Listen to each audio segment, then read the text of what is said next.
81 untitled chapter.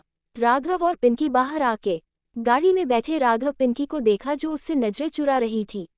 Raghav उसे गहरी नजरों से देख, तुम्हें पता था? पिंकी राघव को देख, नहीं मुझे नहीं पता था, बस आज सब माँ ने बताया तो मैंने घर पर चेक किया, उसमें पॉजिटिव था, लेकिन माँ चाहती थी एक बार डॉक्टर से कंफर्म होने के बाद सबको बताए। राघव पिंकी को गले लगा के, मैं बहुत खुश हूँ, बता नहीं सकता। अब तुम्हें खुद का पूरा ध्यान रखना है, कोई लापरवाही नहीं, खाने से लेके एक्सरसाइज तक सब टाइम से होगा। पिंकी राघव के गले लगकर ही हमें सिर हिला देती है। वही राघव मुस्कुराकर उसके माथे को चूम लेता है। पिंकी राघव के गले लगे ही, आप खुश हो ना राघव? राघव उसकी आंखों में देख, मुझे देख, तुम्हें कैसा लग रहा है? पिंकी उसकी तरफ देखती है तो राघव मुस्कुराकर, अरे पागल, मैं बहुत खुश हूँ, तुमने जिंदगी की सबसे बड़ी खुशी दी है, हमारे प्यार का अंश हमारी जिंदगी में आज वाला है, तुम्हारे अंदर मेरा अंश पल रहा है। ये सोच सोचकर ही मुझे अंदर अलग ही फीलिंग आ रही है, जिन्हें मैं शब्दों में नहीं बता सकता और न समझा पाऊँ। बस इतना चाहता, जो मैंने और अंशी में बचपन से मिस किया वो मेरे बच्चों को जिंदगी में नहीं होगा, उसकी किसी भी खुशी को मैं नजर नहीं लगने दूंगा। पिंकी राघव की नम आंखें देख, राघव कुछ नहीं होगा ऐसा, हर वक्त एक जैसा नहीं होता, हमारे परिवार ने जो दुख दर्द देखने थे वो देख लिए, अब तो सिर्फ खुशियों के दिन है और हमारे घर में खुशियों की शुरुआत हो चुकी है। देखिएगा आप, हम मम, दादू, गुड़िया और राग की शादी का मुहूर्त निकलवाएंगे, घर में शादी का माहौल होगा और तुम्हारी नंद के साथ साथ तुम्हारे भाई की भी शादी है, इसलिए ज्यादा एक्साइटमेंट में भूल नहीं जाना, तुम अब अकेली नहीं हो, तुम्हारे अंदर एक और जान पल रही है, समझ गई ना? पिंकी राघव को देख मुंह बना के, ये तो गलत बात है ना, पहले अपनी शादी की वजह से मैं एंजॉय नहीं कर पाई, उसके बाद अब आप, कुछ नहीं होता राघव, अभी तो शुरुआत के दिन ही है और फिर आप और बाकी सब हो ना मेरे ध्यान रखने के लिए। राघव की पिंकी की बात सुन के उसकी तरफ देखता है, ठीक है जब की तब देखेंगे, फिलहाल घर चलते हैं, सब इंतजार कर रहे होंगे। पिंकी हमें गर्दन हिला देती है तो राघव ड्राइविंग पर फोकस करके गाड़ी घर की तरफ मोड़ लेता है। वही दूसरी तरफ एकांशी काफी दिनों बाद कॉलेज आई थी, यहाँ आके वो बहुत ज्यादा बिजी हो गई, लेकिन आई फर्स्ट डे होने की वजह से उसे पेन था, उसने जल्दी से अपने सारे लेक्चर खत्म किए और राग को मैसेज करके राघव को फोन करके, भाई आप कहाँ हो? राघव उसका फोन उठा के स्पीकर पर डाल देता है। एकांशी की आवाज सुन के, मैं घर की तरफ ही जा रहा हूँ, बोल कुछ काम था? भाई अगर आप हमारे कॉलेज के रास्ते से जा रहे हो हमें पिक कर लीजिए। राघव देखता है वो बस थोड़ा सा ही उसके कॉलेज से आगे निकला है अपनी गाड़ी टर्न करके, हम आता हूँ, तू कॉलेज के बाहर ही मिलना। जी भाई। एकांशी ने अपना सामान लिया और अपने दोस्तों को बाय कहती हुई बाहर आ गई। थोड़ी देर बाद राघव की गाड़ी उसके सामने खड़ी थी, उसने देखा पिंकी भी साथ है तो पीछे का दरवाजा खोल के बैठ गई, वही राघव ने गाड़ी घर की तरफ मोड़ ली। एकांशी पिंकी को देख, भाभी माँ आप भाई के साथ, आपने ऑफिस ज्वाइन किया है क्या? पिंकी एकांशी की बात सुन के, नहीं वो बस ऐसे ही। एकांशी मुस्कुराते हुए, हम मम, टाइम स्पेंड लोनली। एकांशी की बात सुन के राघव और पिंकी बस मुस्कुरा देते हैं। एकांशी दोनों के देख, भाई आपको बताना चाहिए था आप भाभी के साथ हो, हम बेकार जी कबाब में हड्डी बन गए। राघव उसकी बात सुन के, ऐसी कोई बात नहीं है, बस पिंकी थोड़ी तबीयत खराब थी इसलिए इन्हें डॉक्टर पर दिखा कर लाया हूँ। डॉक्टर का नाम सुनते ही एकांशी, क्या हुआ भाभी माँ, आपको बताना चाहिए था ना, हम कब से ऐसे ही बड़बड़ कर रहे हैं। पिंकी उसकी बात सुन के, रिलैक्स करो, कुछ नहीं हुआ। राघव अब एकांशी को छेड़ते हुए, और होने वाला है वो घर जाके पता चलेगा, इसलिए अपना दिल थाम के बैठ जा। एकांशी अपने भाई को देख, क्या होने वाला है भाई, आप हमें डराओ मत। हाँ। राघव उसकी बात सुन के, अरे मैं क्यों डराने लगा तुझे? एकांशी अब उसकी बात सुन के, तो बता क्यों नहीं रहे, क्या हुआ है भाभी माँ को? राघव उसे देख, तो बता दूंगा, थोड़ा सब्र नहीं है तुझमें, घर पहुंच के सबको बता दूंगा, थोड़ा सस्पेंस रखने की आदत डाल ले। बेचारा राग तेरे लिए कोई सरप्राइज रखता होगा, तेरी ये उतावलापन और बार बार पूछने से बेचारा परेशान होके सब बता देता होगा। एकांशी उसकी बात सुन के, आप और वो ज्यादा मासूम नहीं बनो तो बेहतर है, आए बड़े। फिर राघव को घूर के, मेरा गिफ्ट कहाँ है? राघव उसे चिढ़ते देख मुस्कुराते हुए, तेरा गिफ्ट में साथ लेके थोड़ी घूम रहा हूँ, घर है, चल के देख लेना, भलाई का तो जमाना ही नहीं रहा, बस भाइयों को लूटने में लगी रहे। एकांशी उसकी बात से गुस्से से मुंह फुलाते हुए, हाँ तो कमाते किस लिए हो आप? थोड़ी सी जेब खर्ची कर लोगे तो जेब में तंगी नहीं आएगी आपके। हूँ कंजूस कहीं के। उसकी बात सुन के राघव मुस्कुरा देता है। वो जानता था उसकी बहन को कभी पैसे और तोहफे से लगाव रहा ही नहीं। वो तो बस सबके प्यार की भूख ही है, लेकिन वो भी राज की तरह एकांशी के साथ बचपन के पल जीना चाहता था। वो भी यही चाहता था एकांशी इस घर से दोबारा राग के साथ विदा हो, उससे पहले वो बचपन के उन पलों को समेट ले जो भाई बहनों के प्यार की निशानी होती है। इसलिए अपनी छोटी सी गुड़िया को परेशान करने वो कमी नहीं छोड़ रहा था। वही एकांशी में इन पलों को बहुत याद किया था। वो खुद अपने भाइयों के साथ अपना बचपन जीना चाहती थी। वो चाहती थी उनके साथ छोटी छोटी नोक-झोंक करे, और यही वजह से थी वो राघव और राज के साथ बिना सोचे समझे भीड़ जाती। भाई बहन के रिश्ते की सबसे बड़ी पहचान ही यही है कि आपस में लड़ना भी है और एक दूसरे के बिना मन भी नहीं लगता। एकांशी ने घूर के राघव को देखा और उसकी तरफ मुंह बनाते हुए, बात नहीं करना आप हमसे। अपनी आंखें बंद करके सीट से सिर टिका लिया।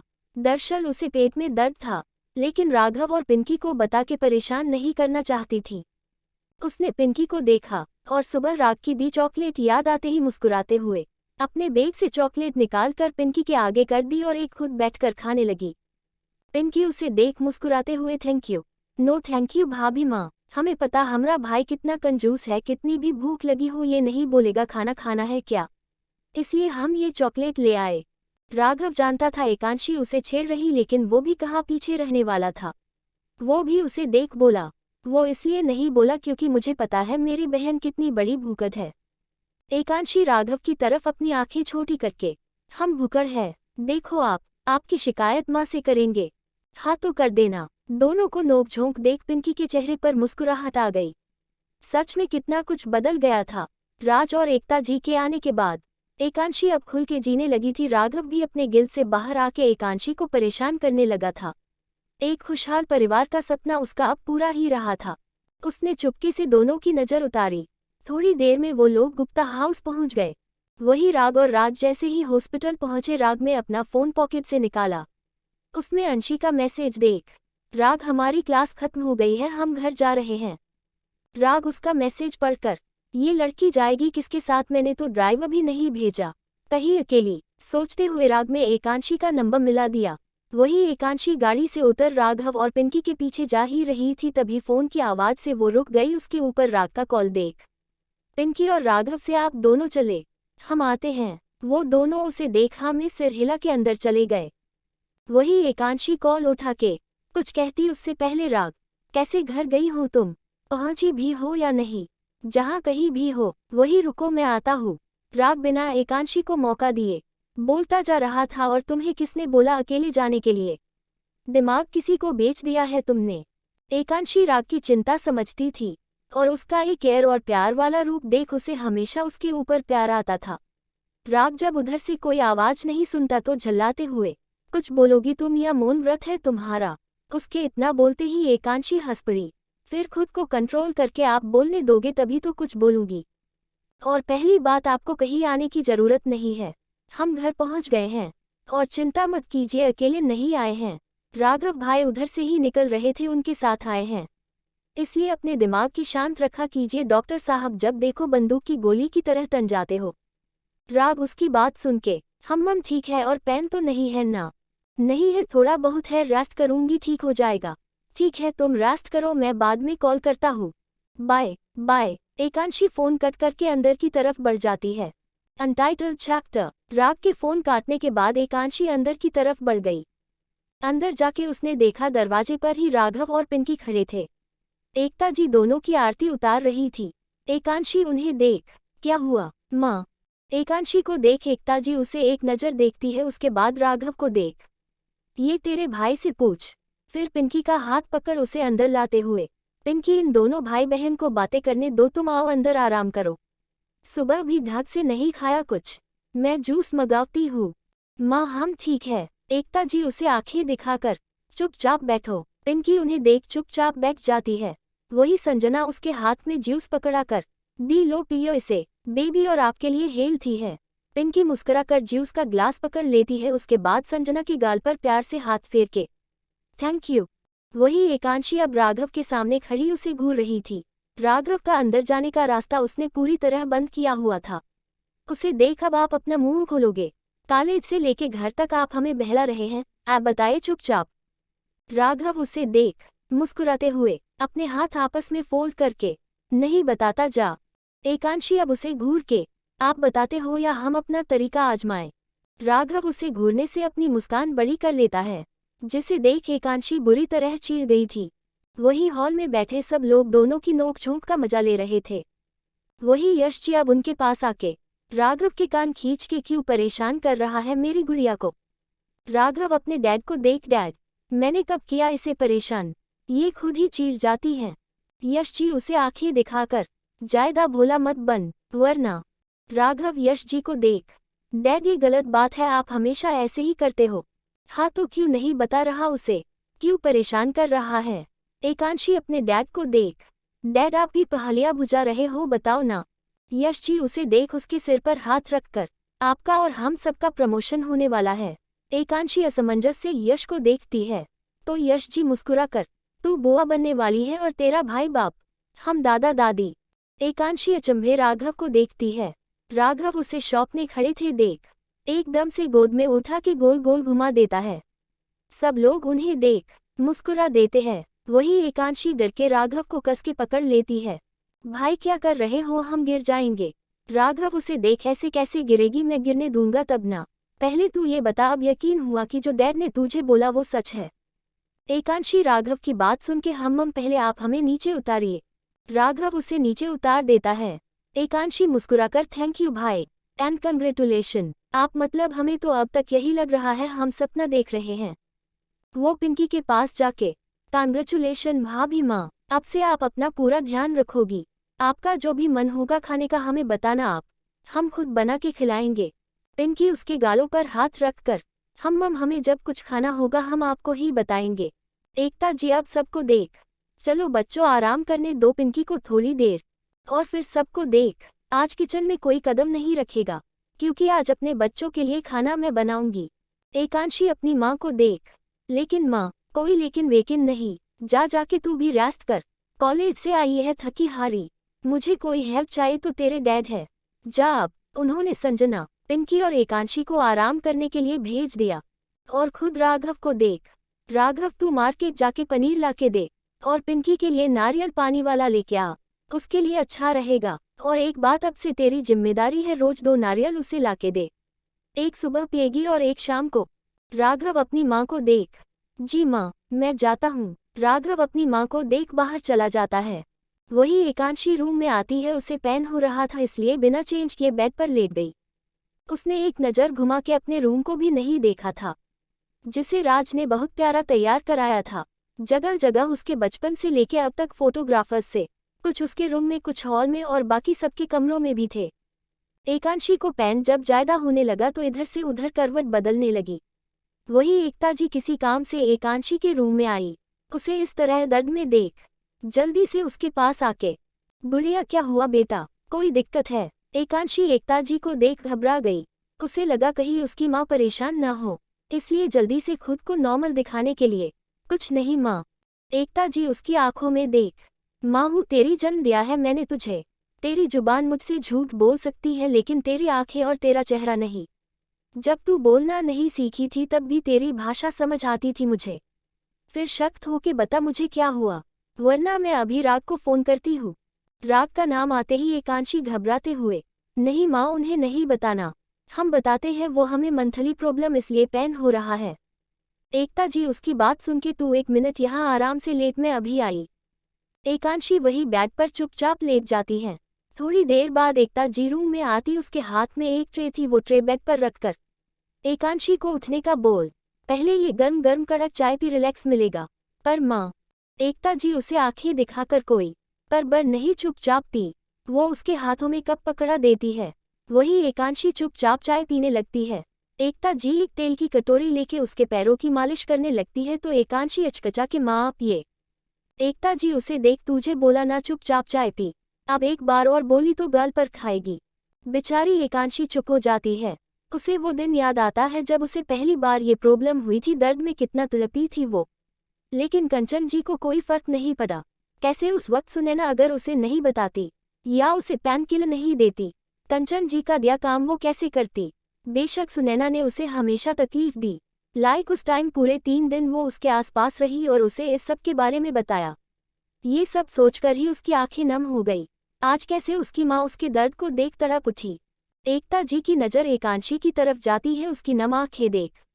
एकता जी परेशान होके गुड़िया ज़्यादा दर्द हो रहा है क्या?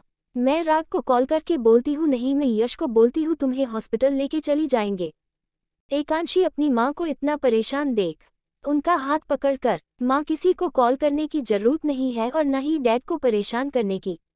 हम ठीक है, बस आज आपको हमारी परवाह करते देख हमारी आंखें नम हो गईं। एकता जी उसकी नम आंखें पूछकर, तुम तो मेरी गुड़िया हो और वादा करो अतीत में हुआ जो हुआ, लेकिन अब तुम कभी अपना दर्द अपनी तकलीफ नहीं छिपाओगी। एकांशी एकता जी को देख, मम एकता जी अब उसे देख, चल अब चाय पी लेना, अब चुपचाप लेट जा। फिर उसके पेट पर हल्की से विक्स लगा के वहाँ सिकाई करती है। एकांशी को काफी रिलैक्स होती है और उसकी आंख लग जाती है। एकता जी उसे देखती है और सुकून से सोते देख उनके चेहरे पर भी सुकून आ जाता है। तभी वहाँ यश जी आके, कमाल करती हो एकता, मैं तुम्हें किचन और तुम में ढूंढ रहा हूँ। एकता जी उन्हें देख, धीरे अभी सोई है, आपकी आवाज से कहीं जाग न जाए। यश जी एकांशी को देखते हैं जिसके चेहरे पर दर्द की रेखाएं तो थी, लेकिन अब सुकून से सो रही थी। यश जी परेशान होके, क्या हुआ, ठीक है ना ये? एकता जी उन्हें देख नम आंखों से, मम अब ठीक है। फिर वो अपने हाथ धोती है और उसे आराम से चादर ओढ़ा के बाहर आ जाती है। यश जी प्यार से एक बार एकांशी का माथा चूमते हैं और रूम की लाइट ऑफ करके बाहर आ जाते हैं। उन्हें पता थे एकांशी को लाइट में नींद नहीं आती। एकता जी बाहर आती है तो यश जी उनके पीछे आके, क्या हुआ गुड़िया को? एकता जी उन्हें देख, कुछ नहीं, वही नॉर्मल प्रॉब्लम जो हम औरतों को फेस करना पड़ता है। मम यश जी अब कुछ नहीं कहते। एकता जी किचन में चली जाती हैं। राघव ने उन्हें सामान लाके दे दिया था। वही राग और राज के केबिन में थे। दोनों ने पहले चाय पी। वो सुनैना के केबिन में जाते उससे पहले राज का फोन रिंग हुआ। उसने देखा यश जी का फोन देख वो फोन उठा के, जी डैड। कहाँ हो? राग के साथ। मम तो राग के साथ रात को घर आ जाना। और हाँ, खुशखबरी डॉक्टर ने कंफर्म की है, तुम चाचा बनने वाले हो। और राग से बोलना वो मामा बनने वाला है। आप सच बोल रहे हो डैड? मम ठीक है, मैं शाम को राग के साथ आऊंगा। वो यश जी का फोन काट राग की तरफ मुड़कर, राग एक खुशखबरी है, तू मामा बनने वाला है और चाचा पिंकी दी प्रेग्नेंट है। तू सच बोल रहा है? मम आज ही पता चला भाई। उन्हें डॉक्टर के पास लेके गए। राज को देख, चल पहले उनसे मिल ले, फिर दी से मिलने चलना है। मम चल। 83 एंटाइटल्ड चैप्टर। राग और राज उस तरफ चल पड़ते जहां सुनैना एडमिट थी। राग और राज सुनैना के वार्ड में आए। सुनैना बेड पर बैठी थी, वही हर्ष वही वार्ड में रखे चेयर पर बैठा ऑफिस का काम देख रहा था। सुनैना ने राग और राज को एक नज़र देखा और अपनी नजरें नीची कर ली। राग उसके पास आके उसे चेक किया, जहां कंचन ने उसे वार किया था जख्म गहरा था। अगर टाइम पर हर्ष नहीं आता तो कुछ भी हो सकता था। राग में उसे देख उसकी नजरें नीची देख, क्या हुआ था? सुनैना उसे देख, कुछ नहीं, बस माँ अब सबको एक साथ खुश देख सह नहीं पाए और उन्होंने मेरे ऊपर। सुनैना की बात सुनके अब राज उसके सामने आके, तुम जानती हो झूठ बोल के कोई फायदा नहीं। जिस जगह तुम लोग कैद थी वहाँ कैमरा और रिकॉर्डर दोनों थे, इसलिए जो हुआ वो बताओ। सुनैना की आंखें नम हो जाती है, वही वो सारी बात राग और राज को बता देती है। राज उसे देख, इतना कुछ होने के बाद तुम्हें सच में एहसास है कि तुम गलत थी, क्योंकि शायद तुम भी उसी कदम और चलने वाली थी जिस कदम पर तुम्हारी माँ थी। राग को पाने के लिए, एकांशी को उसे अलग करके। सुनैना उसकी बात सुनके उसे देख, मम तुम सही बोल रहे हो, लेकिन मुझे समझ आ गया, प्यार और रिश्ते जबरदस्ती नहीं बनाए जाते, वो तो समर्पण से खुद ब खुद बन जाते हैं। शायद अगर ने शादी से नहीं भागती तो एकांशी की जगह में होती। राग उसे देख, तुम मुझसे शादी कर तो लेती, लेकिन शायद तुम्हें अपने दिल में जगह नहीं दे पाता, क्योंकि मैं उस वक्त मजबूरी में शादी कर रहा था।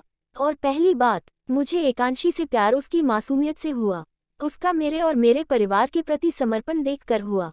उसका अपने लिए नहीं सोचना बल्कि पूरे परिवार के लिए दिल जान से लगे रहना मेरे दिल को छू गया। अपनी तकलीफ कभी जाहिर नहीं होने दी उसने, बस अपना कर्म करती रही। और मेरे दिल में कब उतरी मुझे खुद पता नहीं चला, और सच कहूँ वो आज मेरी जीने की वजह बन गई। और ये बात तुम बहुत अच्छे से जानती हो, तुम में और अंशी में ज़मीन आसमान का फ़र्क है। शायद तुम अपने सपनों, अपनी खुद को पर्सनल जिंदगी के कारण मुझे और परिवार को हर्ट करती, और ये मैं कभी सहन नहीं कर पाता। फिर भी बस इतना कहूँगा, जोड़ियाँ ऊपर वाला बनाता है। तुमने जो किया वो प्यार नहीं था, वो बस आकर्षण था जिसे तुम प्यार समझ बैठी। क्यों? प्यार का मतलब छीनना नहीं, देना होता है। सुनैना के हाथों को हाथों में लेके अपने आसपास देखो, तुम्हें दिखेगा कि सच में वो सिर्फ एक लगाव था। एक मौका मिल रहा है तुम्हें। आई होप तुम अपनी माँ के नक्शे कदम पर नहीं चलोगी। अपने सच्चे प्यार को खोजो। देखना तुम्हारी जिंदगी में धन दौलत कोई मायने नहीं रखेगी। राग उसे ये बोल के वार्ड से निकल गया। रात को उसकी एक सर्जरी थी जिस सिलसिले में उसे पेशेंट से मिलना था। उसने राज को इशारा किया और बाहर चला गया। वही राज हर्ष के पास। तेरी आंखों के देख, और तेरे ऊपर भरोसा करके इस लड़की को छोड़ रहा हूँ। अपने प्यार का एहसास करा इसे, और हाँ, इसे वो नहीं बनने देना जो इसकी माँ बन गई। तेरा प्यार सच्चा है और मुझे यकीन है ये इतनी भी बुरी नहीं है। बस अब ये प्यार की भूख ही है। जैसे इसे पता चले और ये मान जाए मुझे बता देना। चेन्नई वाली कंपनी में भेज दूंगा तुझे। यहाँ से दूर इसके साथ अपनी जिंदगी बिताना। और एक बात, मेरी बहन से अब दूर रखना है इसे। राज ने बहुत धीरे से हर्ष को बोला और सुनैना के पास आके, ध्यान से सोचना राग की बातों को, मैं चलता हूँ हर्ष, ध्यान रखना, कोई दिक्कत हो तो कॉल करना। वो हर्ष को तेज आवाज में बोलता है। हर्ष हमें सिर हिला देता है। वही राज बाहर आके, आई होप इस लड़की को अक्ल आ जाए। वही दोनों के जाने के बाद हर्ष सुनैना के पास आके, काफी देर हो गई, तुम्हें भूख लगी होगी, मैं अभी कुछ मंगवाता हूँ। हर्ष नर्स से बोल के खाना मंगाता है और सुनैना को सही से बिठा के लो खाओ। सुनैना एक नज़र उसे देख खाना खाने लगती है, लेकिन आज उसे कुछ समझ नहीं आ रहा था। हर्ष ने उसे खाना खिलाया और पानी पिला के दवाई देके बेड पर लिटाते हुए, आराम करो थोड़ी देर, मैं यही हूँ, किसी चीज़ की ज़रूरत हो तो बताना। इधर राज जाके राग के केबिन में बैठ गया और संजना के पास फ़ोन मिला दिया। उधर से कॉल उठाया। हेलो, हम क्या कर रही हो? संजना बैठकर लेटी हुई थी, सीधे लेटती हुई। कुछ नहीं, बस अपने पति देव को याद कर रही थी जिसके पास मेरे लिए समय नहीं है। राज उसकी बात सुन के, अच्छा, मुझे पता है कितना टाइम होता तुम्हें मुझे याद करने के लिए। लगी होगी किचन में। राज की बात सुन के संजना, नहीं, आज मेरी किचन से छूटी। संजना की बात सुन के राज, फिर किचन में कौन? अंशी। यार वो कॉलेज से थकी आई होगी, तुमने मना क्यों नहीं किया? अरे मेरी बात पूरी तो सुनो। अंशी को माँ ने उसके रूम में आराम करने भेज दिया है। अच्छा तो फिर दी, पर उन्हें इस वक्त रेस्ट करना चाहिए ना? राज खुद से सवाल और जवाब दे रहा था। संजना अब चिढ़ते हुए, अगर अब तुम बीच में बोले ना, फोन में घुस के तुम्हारा मुंह तोड़ दूंगी। पूरी बात सुननी नहीं है, बिना बात के मेरे दिमाग का दही करे जा रहे हैं। राज अब चुप होके, सॉरी। संजना बड़बड़ाते हुए, बस पहले बोल लो, फिर मासूम सी शक्ल बना के सॉरी। राज उसकी बात सुन लेता है लेकिन कुछ बोलता नहीं। उसे पता था अगर बोला तो जवाब में फ़ोन कट हो जाएगा। माँ और डैड आज किचन में, और अब तुम कहो माँ को क्यों किचन में भेजा, उससे पहले मैं बता देती हूँ। माँ आज चाहती है कि आज का डिनर वो बनाए, अपने बच्चों की पसंद का, और उन्होंने स्ट्रिक्ट ऑर्डर दिया है हम में से कोई किचन में कदम नहीं रखेगा। अब कोई और सवाल है? राज धीरे से, नहीं। अच्छा, मैं और राग थोड़ी देर में आ रहे हैं। हम और संजना ने बिना उसकी बात सुन के कॉल कट कर दिया। फ़ोन कटते ही राग मुंह बना के, चल बेटा, अपने पैर पर कुल्हाड़ी मार ली है, क्या ज़रूरत थी पहले मुंह खोलने की? अगर उसकी बात पहले सुन लेता तो क्या जाता तेरा? अब आज रात को डबल मेहनत करनी होगी। चल राज बेटा, हो जा तैयार, मैडम को मानने को लिए। इधर राग उस वार्ड में था जिधर पेशेंट एडमिट थी। वहां आके देखा 25 साल की लड़की थी, जिसे देखकर लगा था किसी ने उसे बुरी तरह मारा है। पुलिस कंप्लेन हो गई थी। वही राग पास खड़े डॉक्टर को देख, इन्हें यहाँ कौन लेके आया? सिर इनकी कोई दोस्त थी। हमने वैसे सारा ट्रीटमेंट कर दिया है, बस उनके सिर पर किसी ने कांच या किसी नुकीली चीज से वार किया है जिसका टुकड़ा उनके सिर के अंदर ही है, हमें सर्जरी करनी होगी। राग ने उसकी रिपोर्ट मांगी तो डॉक्टर सर 1 घंटे के अंदर आ जाएगी। एक और पेशेंट था जिसकी सर्जरी होनी है आज। जी सर, इसके बगल वाले वार्ड में। ठीक है, तुम इसकी सारी रिपोर्ट मांगो, एग्जैक्ट कंडीशन देखकर ही कुछ पता चलेगा। इनके किसी फैमिली मेंबर का पता चला आया? नहीं सर, कुछ देर इनकी फ्रेंड आएगी। राग उस लड़की को एक नज़र देख वहां से दूसरे वार्ड की तरफ चला गया। उधर एक प्रेग्नेंट लेडी थी जिसके पेट में एक ट्यूमर था जो उसके बेबी के साथ ही बड़ा हो रहा था। राग उसे चेक किया और उसके परिवार वालों से, देखिए सर, इनकी सिचुएशन ना आपसे छिपी है ना ही हमसे, आपकी नज़रों के सामने है सब कुछ। 0.50 चांस है और हर सिचुएशन के लिए आपको मेंटली रेडी रहना है। लेकिन डॉक्टर, मेरी वाइफ और बच्चा। राग, उन्हें देख, आपने अपनी वाइफ के प्रेगनेंसी टाइम किस डॉक्टर से चेकअप लिया? सर, हम बहुत छोटे से गांव से हैं, वही कि एक डॉक्टर से। देखिए, ये मैं आपकी लापरवाही समझे या आपकी किस्मत। जिस टाइम आपकी वाइफ का ट्यूमर छोटा था उस वक्त इनका अबॉर्शन हो के वो निकाल दिया जाता तो सिचुएशन नहीं बनती, आपकी वाइफ भी सेफ रहती और फ्यूचर में वो माँ भी बन जाती। लेकिन आपकी लापरवाही ने सिचुएशन बहुत टफ बना दी है। फिर भी हम अपनी तरफ से पूरी कोशिश करेंगे, आगे भोलेनाथ को मर्जी। आप बस भगवान से प्रार्थना कीजिए कि सब कुछ सही जो, बाकी तो मैं और मेरी टीम पूरे मन से सब होने की कोशिश करेंगे।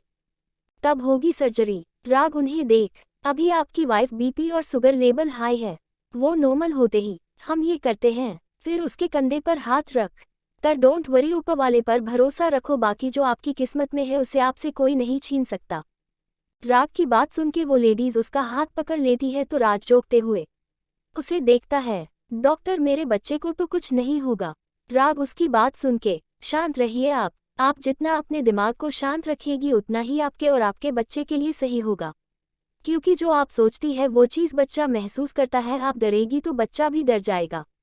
सब अच्छा सोचिए, कुछ नहीं होगा, हम अपनी तरफ से पूरी कोशिश करेंगे। Thank you doctor. राग उस आदमी का कंधा थपथपा के बाहर निकल जाता है और राज के पास आके, राज तू घर चला जा, मेरा जाना पॉसिबल नहीं, 2 सर्जरी है बैक टू बैक और सिचुएशन भी क्रिटिकल है, मैं कल दी से मिल लूंगा। राज जैसे देख बेस्ट ऑफ लक बोल उसे देखते बाहर निकल जाता है। वही राग पहले हॉस्पिटल के राउंड पर निकल जाता है। Untitled chapter. राग से मिलके घर के लिए निकल गया। वही राग अपने पेशेंट को एक बार देखने के लिए हॉस्पिटल के राउंड के लिए निकल गया।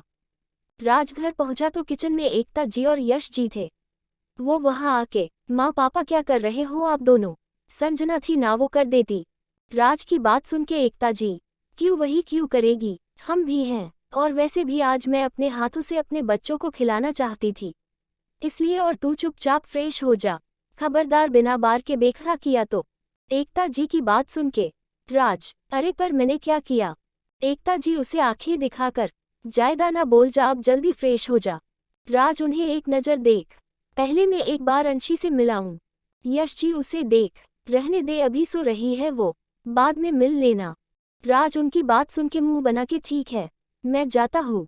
इधर राग केबिन में आके पहले दोनों पेशेंट की रिपोर्ट देखी और पहले लड़की की सर्जरी करने का बोल सारी तैयारी कराने लगा, क्योंकि उसके सिर में कांच का टुकड़ा था जिसे निकलना जरूरी था। वो वैसे भी प्रेग्नेंट लेडी का बीपी वैसे भी हाई था, इसलिए अभी उसकी सर्जरी में टाइम था। राग ने एक बार सारी रिपोर्ट पढ़ी और एक बार ओटी में जाने से पहले एकांशी के पास कॉल लगा दिया। उसके 2-3 बार कॉल लगाया लेकिन एकांशी नींद में होने की वजह से कॉल नहीं उठाई। राग ने सोचा आज पिंकी की प्रेगनेंसी की न्यूज आई है जिस वजह से वो सबके साथ बिजी होगी, इसलिए उसने अपना फ़ोन साइलेंट किया और अनु जी को आज हॉस्पिटल में रहना पड़ेगा ये बोल फ़ोन कट कर दिया। खुद अपनी ड्रेस पहन ओटी की तरफ बढ़ गया।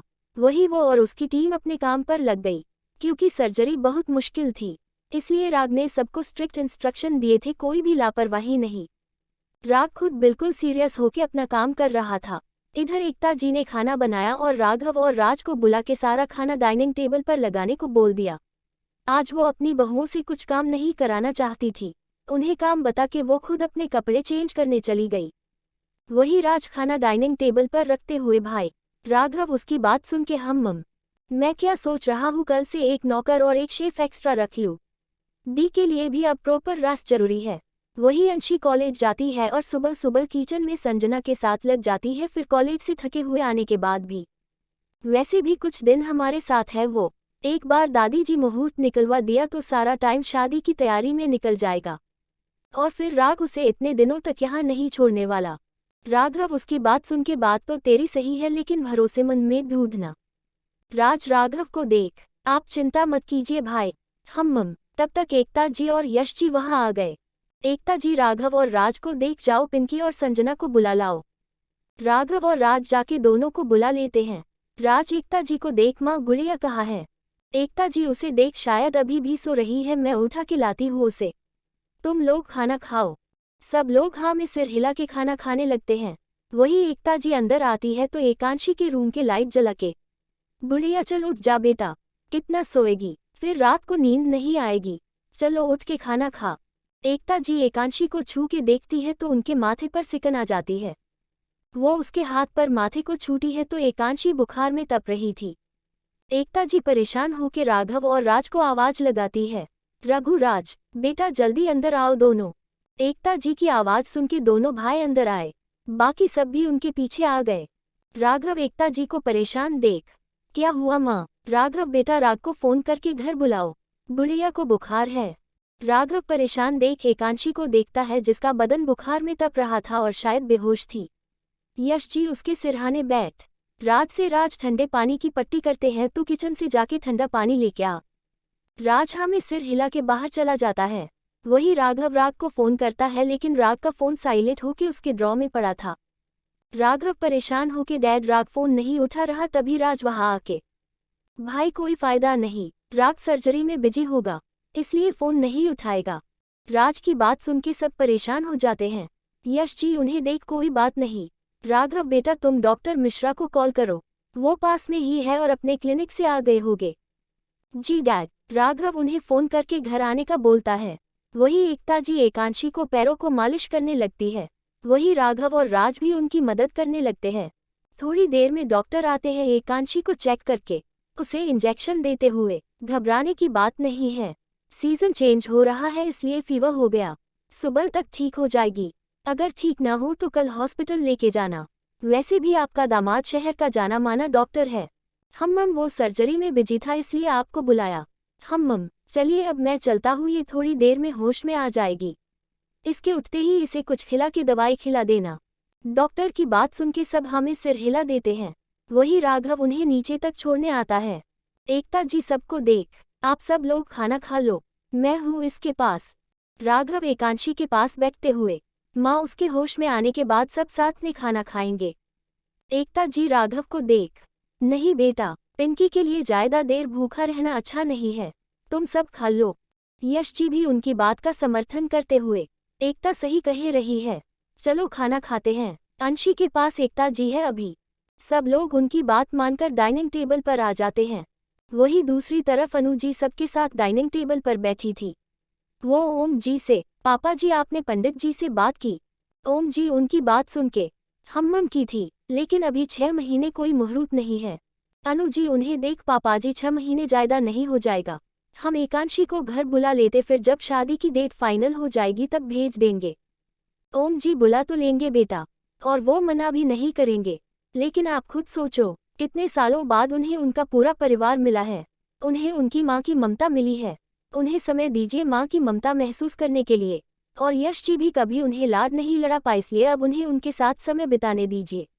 एक बार यहाँ आ गई तो वो घर में उलझ जाएगी, फिर ना ही आप उन्हें इतने दिन उन्हें छोड़ पाएंगे और ना राग उसके बिना इतने दिन रह पाएगा और वहाँ उसे छोड़ेगा। इसलिए हमें यही सही लगा, जो पल उन्होंने बचपन में नहीं जिए उन्हें वो अब जी ले, और हमारे घर में पहले वाली शांत एकांशी नहीं, एक हंसती खेलती गुड़िया आए जो हमारे राग के साथ साथ हमारे परिवार की भी महका दे। हमें तो यही सही लगता है, बाकी आप सब अपनी राय बता दीजिए, हम तभी यश से बात करेंगे। अनुराग जी अपने पापा की बात सुन के, आप सही बोल रहे हो पापा। अंशी बेटा जब अपने माँ और बाप की छाव में रहेगी तो अपने अतीत की कड़वी यादों को भूल के नई यादें बनाएगी और तभी वो सबके साथ खुश रह पाएगी। कृष्ण भी ओम जी का साथ देते हुए, हम दादू सही फैसला है आपका।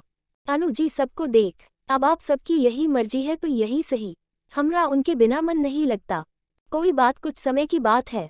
अनुराग जी अनु जी आपका लाडला आज भी अंशी के पास रुकने वाला है। अनु जी उन्हें देख, नहीं उसका फोन आया था, उसकी 2 सर्जरी है और शायद रात भर चलेगी, इसलिए वो वही रुकेगा। हम चलिए अब खाना खाए। फिर अनु जी की देख, ड्राइवर के हाथ उसके से लंच भिजवा देना, उसे हॉस्पिटल का खाना पसंद नहीं है।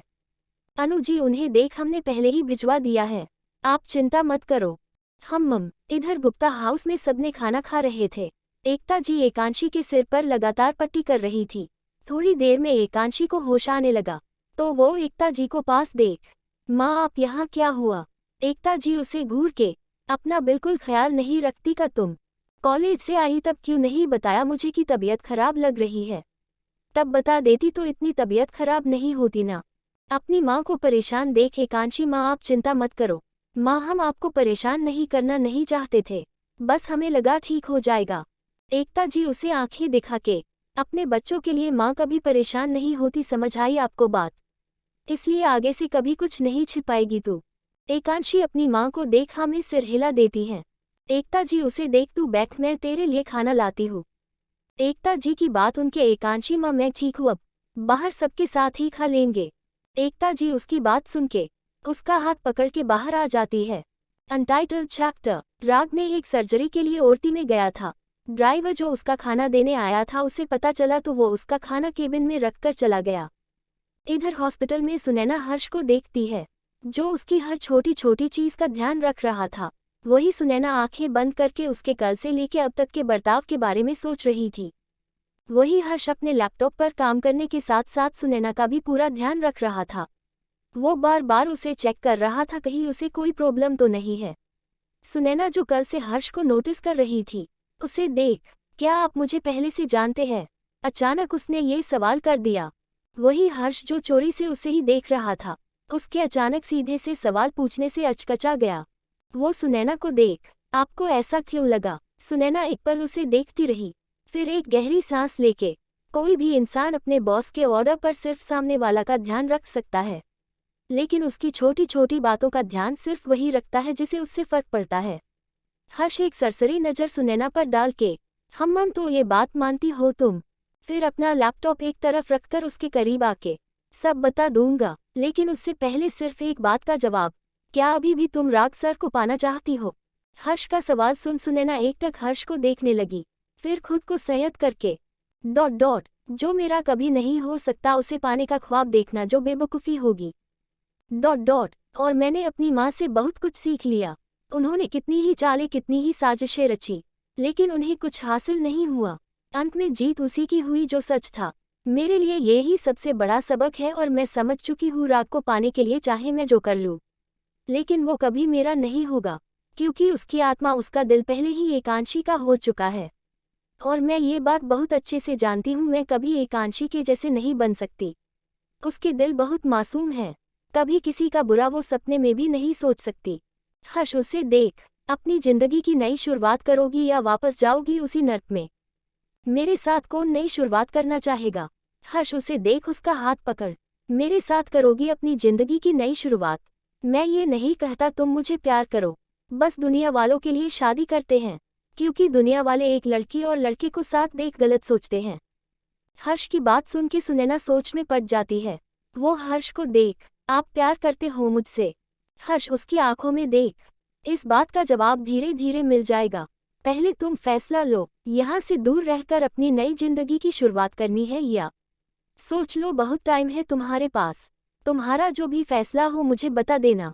हर्ष उसके पास से जाता उससे पहले सुनैना उसका हाथ पकड़ के, इस दुनिया में कोई नहीं है मेरा, और इस शहर में रहकर मैं नहीं चाहती कि मैं किसी की जिंदगी में दूसरी कंचन बनूं, इसलिए यहाँ से दूर जाना चाहती हूँ, बहुत दूर, प्लीज ले चलो मुझे। सुनैना की नम आंखें देख हर्ष, जल्दी से, बस 1-2 दिन, तुम अच्छे से ठीक हो जाए और मैं मेरा काम सर के लिए एक नई सेक्रेटरी ढूंढ के उसे हैंडओवर कर दूं, उसके बाद यहाँ से चलेंगे। अभी रेस्ट करो तुम, और चिंता मत करो, राग सर और राज सर भी यही चाहते कि तुम अपनी जिंदगी की शुरुआत फिर से करो, दूसरा मौका हर किसी को नहीं मिलता। सुनैना हर्ष को देख, यहाँ से निकलने से पहले मैं चाहती हूँ हम दोनों एक बंधन में बंध के जाए, बोलो बनाओगे मुझे अपनी पत्नी?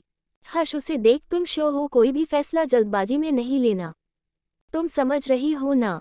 सुनैना उसे देख, मैंने बहुत सोच समझ के ये फैसला किया है और मुझे यकीन है मुझे कभी अपने फैसले पर अफसोस नहीं होगा। हर्ष मुस्कुराते हुए, मैं कोशिश करूंगा तुम्हें कभी अपने फैसले पर अफसोस ना हो। फिर झुक के उसका माथा चूम के, थैंक यू मेरी लाइफ में आने के लिए। सुनैना की आंखें जाने के एहसास से बंद हो जाती है। वो अपनी आंखें खोल के, आपने बताया नहीं, आप मुझे? हर्ष उसे देख, उसके मुंह पर हाथ रखकर, बहुत लंबी कहानी है, यहाँ से जाने के बाद बताऊंगा, तब तक अपने दिमाग पर ज्यादा जोर मत दो, आराम करो, मेरा थोड़ा सा काम रह गया है, मैं वो कर लेता हूँ। हर्ष उसे आराम करने की बोल फिर से अपने लैपटॉप पर काम करने लगता है। वही सुनैना अपने मन में हो ना हो राग आपकी तरफ ही इशारा कर रहे थे, लेकिन आप मुझसे प्यार कहाँ और कब? अब चाहे जो भी हो, मैं अब अपनी नई जिंदगी की शुरुआत करना चाहती हूँ और मैं कोशिश करूंगी मेरी वजह से तुम्हें कोई दिक्कत ना हो। उसके बाद वो अपनी आंखें बंद कर लेती है। वही दूसरी तरफ एकता जी एकांशी को डाइनिंग टेबल पर लाके बिठा देती है। बाकी सब उसे बाहर देख, तू बाहर क्यों आई, तेरा खाना अंदर ही आ जाता, आराम करना। एकांशी सबको देख अपनी जगह बैठते हुए, हम बिल्कुल ठीक है, आप सब ज्यादा परेशान नहीं हो, और फिर हमें आप सबके साथ खाना खाना था, सब साथ में खाना खाते हैं। एकांशी की तबीयत अभी भी ठीक नहीं थी। हाँ, उसका फीवर पहले से कम था, लेकिन पूरी तरह उतरा नहीं था। राघव उसके पास बैठ के, तबीयत खराब थी तो बताया क्यों नहीं? एकांशी सबको देखती है जो उसे ही जवाब के लिए देख रहे थे। फिर धीरे से हमें लगा अपने आप ठीक हो जाएगा। पहले भी एक दिन रहता, दूसरे दिन अपने आप ठीक हो जाता। राघव अब उसे घूर के अपने आप ठीक कुछ नहीं होता। पहले भी तेरे बीमार होते डैड सबसे चुपके से डॉक्टर को बुलाकर तुझे दिखाते थे, और फिर उनकी दी हुई दवाई कैसे भी तुझे खिलाते, लेकिन तुझे पता नहीं चलता। एकांशी अपने डैड को देखती है जो उसके सिर पर हाथ प्यार से फेर देते हैं। जायदा मत सोचो गुड़िया, हम बेशक तुमसे दूर थे, लेकिन तुम्हारी छोटी से छोटी खबर हमें होती थी। राज उसे देख, तेरी तबीयत के बारे में राग को पता चलेगा तो सोचा है तुमने क्या होगा? एकांशी राज की बात सुन के होगा कुछ नहीं, बस उनकी डॉक्टर गिरी शुरू हो जाएगी। इतना बोल उसका मुंह बन जाता है। वही उसे देख सबके चेहरे पर मुस्कुराहट आ जाती है। एकांशी सबको देख, चलो बहुत हुई बातें, रात काफी हो गई है, सब लोग आराम करो। उसके बाद खुद किचन में जाके एक ट्रे में दूध लेके आती है, सबके आगे करके एक एक ग्लास उठाओ सब। दूध देख सबका मुंह बन गया। माँ, कोई माँ नहीं, चुपचाप दूध पीते जाओ और अपने अपने कमरे में सोने जाओ। सब लोग मन मार के दूध पी लेते हैं। एकता जी यश जी को देख, आप भी जाके सो जाए, मैं गुड़िया के पास सोती हूँ। एकांशी अपनी माँ को देख, माँ आप जाओ, आराम से सो जाओ, हम अब ठीक है, कोई दिक्कत होगी तो बता देंगे। एकता जी कुछ बोलती उससे पहले एकांशी, प्लीज माँ, ठीक है, लेकिन कोई दिक्कत हो तो मुझे बुला लेना। एकांशी अपना सिर हाँ में हिला देती है। इधर रात करीब 11 बजे सर्जरी से फ्री हुआ। वो अपने केबिन में आया, वहाँ लंच बॉक्स देख उसने अपने हाथ धोए, फिर खाना खाके फिर से ओटी की तरफ बढ़ गया, क्योंकि अभी उसकी एक और सर्जरी थी और ये सर्जरी बहुत मुश्किल थी, लेकिन एक डॉक्टर होने के नाते उसे अपनी कोशिश तो करनी थी। सारी टीम ओटी रूम में रेडी थी। करीब रात के 2 बजे लेडीज के पेट से बच्चा निकाला। बच्चा प्रीमेच्योर था, इसलिए उसे तुरंत शीशे रखा गया। उसके बाद लेडीज के पेट से ट्यूमर निकलने की प्रक्रिया शुरू हुई। सबसे मुश्किल काम था डिलीवरी, ऊपर से ट्यूमर निकलना। राग के माथे पर पसीने की बूंदें झिलमिला गई। काफी मशक्कत के बाद सुबह के करीब 4 बजे सर्जरी सक्सेसफुल हुई। राग ने उसके घरवालों को सारी सिचुएशन समझा के अपने केबिन की तरफ रुख ले लिया। राग की आज सारी रात सर्जरी में निकल गई। वो अपने केबिन में आते ही सोफे पर लेट गया और कब उसकी आंख लगी उसे पता ही नहीं चला। इधर सुबह सुबह सारे शहर में भागदौड़ मच गई थी। एकता जी ने देखा घर में 2 मैद आ गई है। वो राज को घूर के देखती है। राज उन्हें देख, माँ ऐसे मत देखिए, घर में जरूरत अब। एकता जी कुछ नहीं बोलती, वो सारा नाश्ता अपनी देख रेख में बनावाती है। एकता जी बाहर आके यश जी से, आपने पिंकी के घरवालों को बताया कि वो नाना नानी बनने वाले हैं? यश जी उनकी बात सुन के यार भूल गया। फिर बाबूजी से एकांशी की शादी की तारीख निकलवाए या नहीं वो भी पूछना है, मैं कॉल करता हूँ। रहने दीजिए, मैं कॉल करती हूँ। वही अनु जी जो किचन में काम कर रही थी, फोन बजते देख, क्या बात है बहन जी, सुबह सुबह कैसे याद किया? बात ही कुछ ऐसी थी, आप भी खुशी से नाचने लगेंगी। अनु जी हंसते हुए, अच्छा तो हमें बताए। एकता जी मुस्कुराते हुए, आप नानी बनने वाली हैं। अनु जी शौक होके, क्या बोल रही है, आप दोबारा बोलिए ना।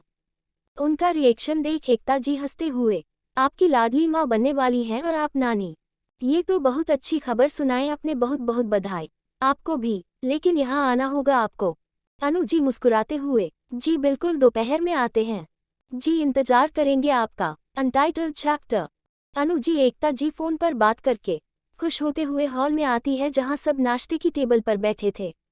अनुराग जी उन्हें खुश देख, क्या हुआ भाई अनु जी, बड़े खुश नजर आ रहे हो। अनु जी उसे देख, आपको बताऊंगी तो आप भी खुशी से नाचने लगोगे।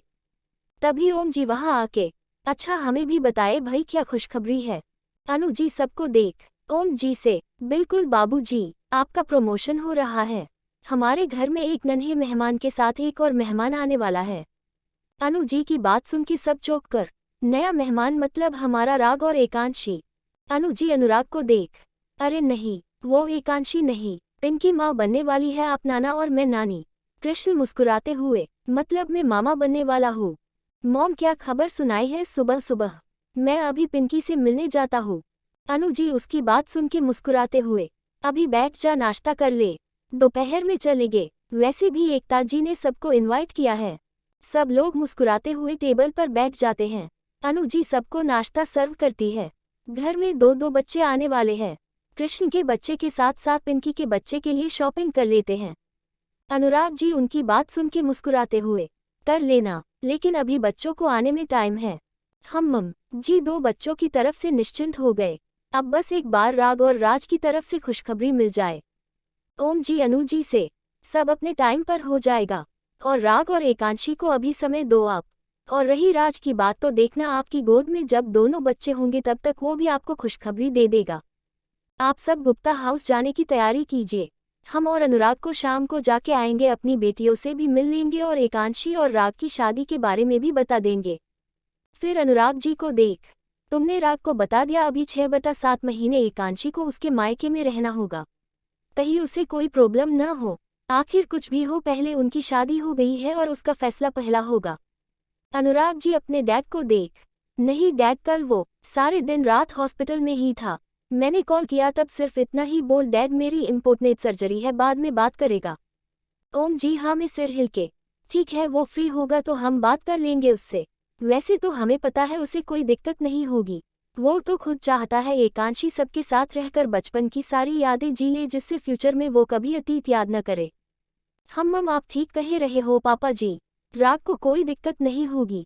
सबने नाश्ता किया और अपने अपने काम पर निकल गए। वही दूसरी तरफ एकता जी फोन काट के हॉल में आई। पिंकी संजना दोनों रेडी होके आ गई थी, उनके पीछे हो राज और राग आ गए। एकता जी उन्हें देख दोपहर में पिंकी के मायके वाले आ रहे हैं, इसलिए राघव राज ऑफिस से जल्दी आ जाना। जी माँ, और पिंकी बेटा कल से नॉर्मल थोड़ी थोड़ी एक्सरसाइज स्टार्ट करो, तुम फ्रेश फील करोगी। पिंकी एकता जी को देख, जी माँ। एकता जी उसके आगे जूस का ग्लास बढ़ा के, लो पहले ये जूस पियो, उसके बाद नाश्ता करना। पिंकी एकता जी के हाथ से जूस लेके पी लेती है। राज उन्हें देख, माँ अभी तक गुड़िया नहीं उठी। एकता जी उसे मैंने उठाया नहीं, उसे जा तू जाके उठा दे उसे, नाश्ता कर लेगी। कल रात अच्छे डिनर भी नहीं किया, और एक बार हॉस्पिटल जाके दिखा का उसे फीवर उतरा या नहीं। राज उन्हें देख, जी माँ आप सब नाश्ता करो, मैं उसे उठाता हूँ।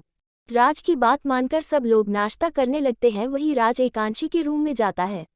उसे जैसे ही छूता है तो परेशान हो जाता है।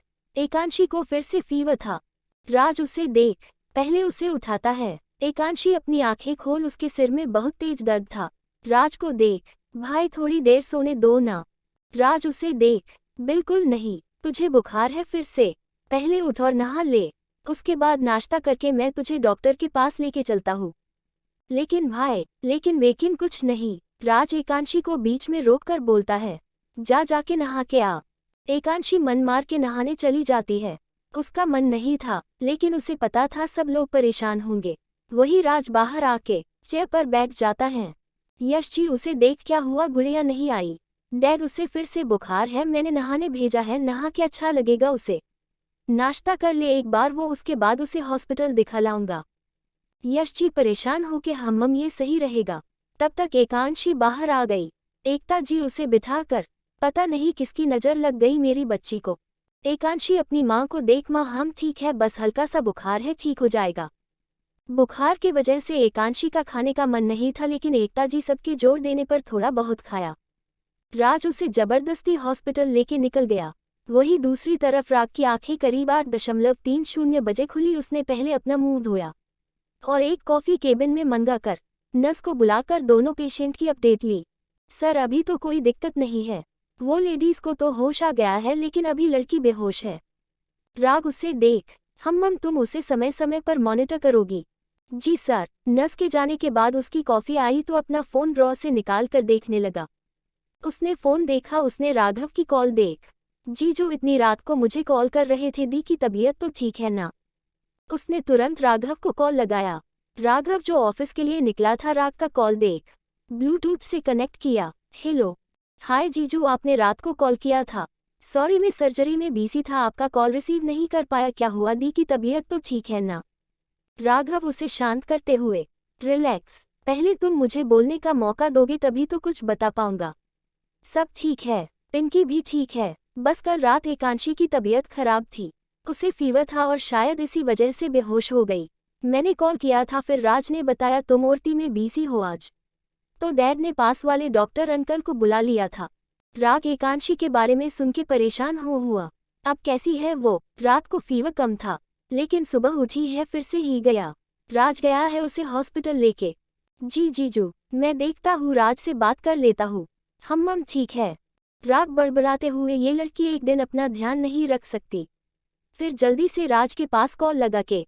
राज ड्राइव कर रहा था, वो फोन देख स्पीकर पर डाल देता है। हाँ बोल। राग उसे सीधा सीधा कहा है तू। एकांशी उसे इशारे से अपने बारे में बताने से मना करती है तो राज हड़बड़ा के, वो मैं ऑफ। राग कड़क आवाज में झूठ कब से बोलने लगा, तू मुझसे अपनी बहन के इशारों पर कम जा और जल्दी बोल, कहा है तू, और बोल दे अपनी बहन से जो बात वो मुझसे छिपाना चाह रही है, मुझे पहले ही पता है। एक दिन खुद का ख्याल नहीं रखा जाता इससे। और सुन, तूने भाई धर्म निभा लिया हो तो चुपचाप हॉस्पिटल आ जा। राग को गुस्से में देख राज एकांशी को देखता है, जिसने पहले ही अपनी आंखें बंद कर ली थी, जैसे उसे अंदाजा हो आगे क्या होने वाला है। राज की बात सुन के आता हूँ, इतना मत भड़क, किसी दी हार्ट अटैक आ जाएगा। राग उसकी बात सुन गुस्से से, तेरी और तेरी बहन की हरकतें नहीं सुधरी तो जरूर आ जाएगा। अब चुपचाप सेफ ड्राइविंग कर, क्या मैं वेट कर रहा हूँ। राज उसके फोन कटते देख, जब देखो गुस्से से उबलता रहता है। इतना गुस्सा आता कहाँ से इसमें? एकांशी राज की बात सुन के, उन्हें गुस्सा बहुत कम आता है। भाई ये बात आओ भी जानते हो, जितने वो शांत और सुलझे हुए हैं उतना कोई नहीं, और ये बात आपसे बेहतर कोई कैसे जान सकता है? हम जानता हूँ, और उसे जब गुस्सा आता है तो किसी की नहीं सुनता। पता नहीं अब क्या करेगा ये गुस्से में। एकांशी उसे देख, सॉरी भाई, हमारे चक्कर में आपसे भी नाराज हो गए। राज उसे दक, चल पागल है क्या, हम दोनों का तो ऐसे ही चलता रहता है, तू चिंता मत कर। और उसका गुस्सा पानी की तरह है, थोड़ी देर रहता है उसके बाद अपने आप ही में उड़ जाता है, इसलिए फिक्र नोट। उसकी बात सुन के एकांशी मुस्कुरा देती है। राज उसे देख, बस ऐसे ही मुस्कुराती रहा कर, हमें और कुछ नहीं चाहिए। इधर राज से बात करके फोन काटते हुए, पता नहीं क्या समझती है खुद को, मेरी कोई परवाह नहीं, कभी चोट लगाती है तो कभी बीमार हो जाती, कभी बिना वजह अपनी आंखें नम कर लेती है, जबकि जानती है मुझे नहीं पसंद उसकी आंखों में आंसू, पर नहीं करनी तो अपने मन की है। मैं तो पागल हूँ, चोट लगने पर उसे कहाँ दर्द होता है। आने दो उसे, जब मैं भी ढंग से बात नहीं करूंगा रह मेरी तकलीफ का अंदाजा होगा। और वो राज का बच्चा साला दोस्त से बहन का भाई बहुत जल्दी बन गया। आने दो आज दोनों भाई बहनों को। तभी राज की गाड़ी हॉस्पिटल के बाहर रुकती है और दोनों अंदर की तरफ बढ़ जाते हैं। 87 अनटाइटल्ड चैप्टर। राज और एकांशी अंदर की तरफ बढ़ गए। एकांशी राज का हाथ पकड़, भाई किसी और डॉक्टर को दिखा लीजिए ना। राज एकांशी को देख, वो पहले ही खूंखार शेर बना हुआ है, और अब कुछ ज्यादा किया तो तुम खुद सोच लो, इसलिए पहले उसके केबिन में चलते हैं। राज के कहने पर एकांशी चुप हो जाती है और उसके साथ हो राग के केबिन की तरफ बढ़ जाती है। राग वहां एक पेशेंट की रिपोर्ट पढ़ रहा था, तभी केबिन पर हो रही नॉक की आवाज से उसने फाइल पर ध्यान हटाया और अंदर आने का बोला। राज अंदर आया। एकांशी राज के पीछे खड़ी हो गई, क्योंकि उसे पता था राज अच्छा खासा नाराज होने वाला है। वही राग की नज़र जब सामने गई तो राज और उसके पीछे छिपी एकांशी को देख उसकी भौहें चढ़ गई। वो राज को देख, तुझे ऑफिस में कुछ काम नहीं है क्या? राज उसकी बात सुन के चौंक के देखने लगा, तो राग उसे देख, जा तेरा काम धंधा देख, इसे मैं घर छोड़ दूंगा। तू क्यों परेशान हो रहा है? रात भर वैसे भी जागा है, तू मुझे बता दे कौन से डॉक्टर को दिखाना है, मैं ले जाऊंगा। राज ने एकांशी की पकड़ महसूस कर ली थी, वो एक आखिरी कोशिश करना चाहता था। राग उसे घूर के देखती है, तू ऑफिस जा रहा है या धक्के दे के भेजूं? और तुम सामने आओ, खा नहीं जाऊंगा तुम्हें। और क्या भाई के पल्लू के पीछे छिप रही हो? सामने आओ। फिर राज को देख, चल निकल तू, इसका चेकअप करा के मैं खुद घर छोड़ दूंगा। फिर मुझे दी से भी मिलना है। राज उसे देख एक नज़र एकांशी को देखता है, फिर उसे आंखों से आश्वासन देते हुए जा रहा हूँ, लेकिन डांटना नहीं इसे, और चेकअप करा के मुझे बताना क्या बोल डॉक्टर ने। राग उसे देख, ऐसे ही जाएगा या जूते खा के निकलेगा? बता दूंगा फ़ोन करके तुझे। राज उसे घूर के तेरा जैसा दोस्त हो तो दुश्मन की जरूरत नहीं है। एकांशी को देख, मैं जाता हूँ। एकांशी हाँ में गर्दन हिला के उसे जाना का इशारा करती है। राज उसे आराम से जैसे राग कहे वैसे चेकअप करने की बोले वही कराना। राग उसे देख, तेरी नसीहत खत्म हो गई, जा अब अपना काम देख लो, कहीं ऐसा ना हो दिवाला निकल जाए तेरा। राग को देख, उसे घूर के तुझे तो बाद में देखता हूँ, पहले मेरी बहन का अच्छे से इलाज करा। राग उसे देख, तू जाता है कि नहीं? आया बड़ा बहन का भाई। राज वहां से चला गया। अब केबिन में बस राग और एकांशी थे। एकांशी राग को एक नज़र देखती है, फिर से अपनी नज़र झुका लेती है। राग उसके करीब आके उसका हाथ पकड़ता है जो अभी भी बुखार से तप रहा था।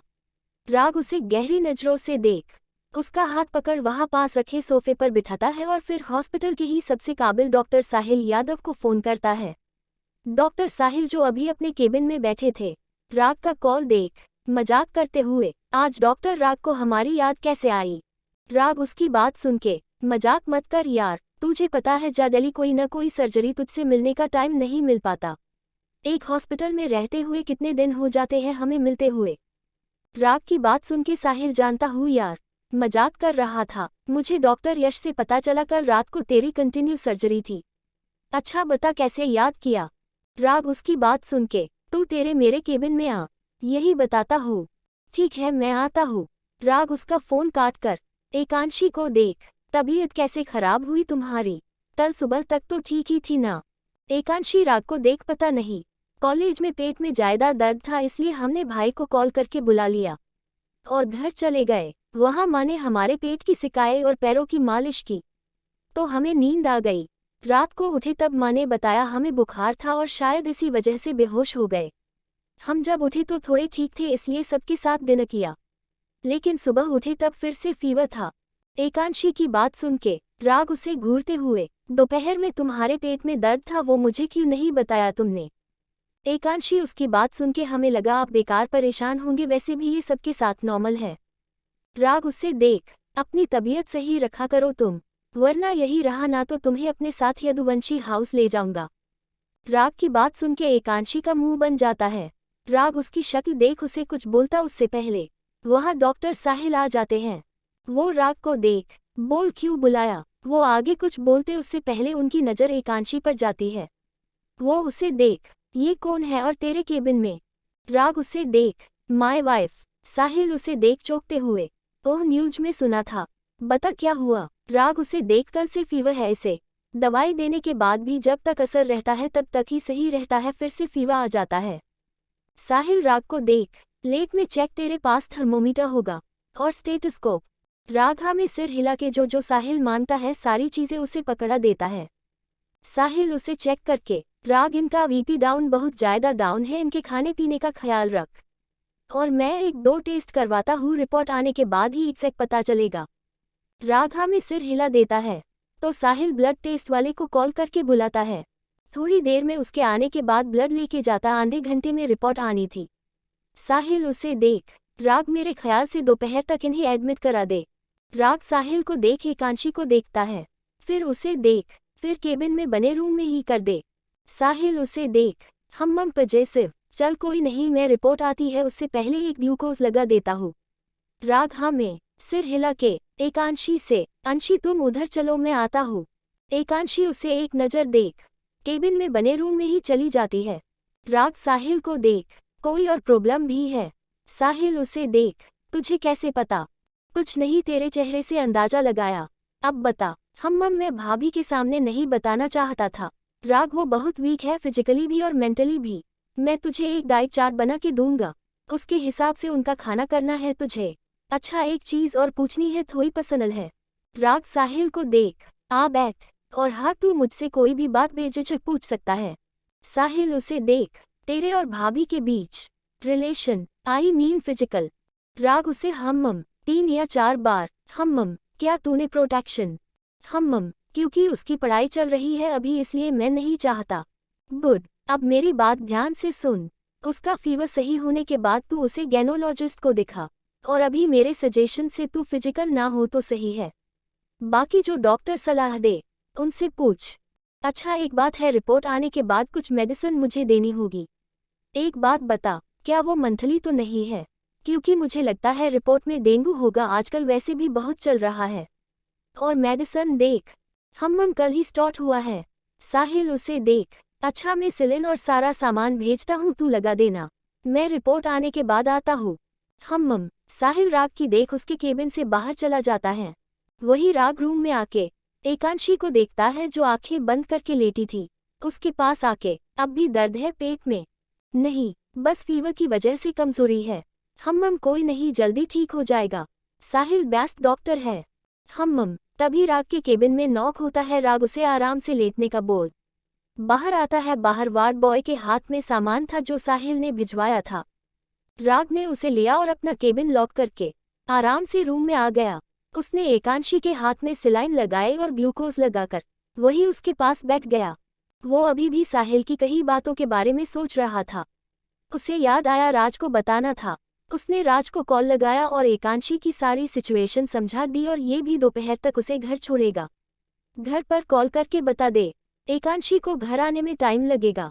राग की बात सुन के राज में सिर हिला के फोन कट करके घर पर यश जी को सारी बात बता देता है। एकता जी उनके पास ही बैठी थी।